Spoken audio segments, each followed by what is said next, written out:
Manzon Allah sallallahu alaihi wasallam ya ce, duk wanda ya yi wannan zikirin su 100 a rana, Allah zai ba shi kariya daga talauci, sannan Allah zai sa ya samu natsuwa daga tsoron kabari, sannan kuma wannan zikirin zai jawo masa arziki, sannan kuma za a buɗe masa ƙofofin aljanna.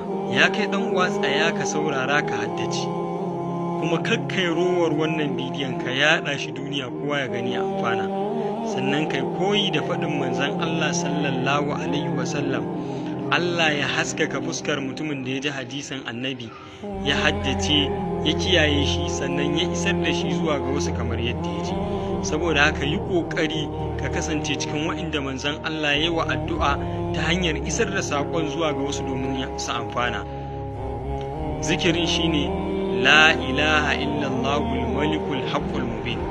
Duk wanda ya wannan zikirin su 100, Allah zai ba shi kariya daga talauci, sannan Allah zai sanya masa natsuwa daga tsoron kabari, sannan yin wannan zikirin zai jawo masa arziki, sannan kuma za a buɗe masa ƙofofin aljanna.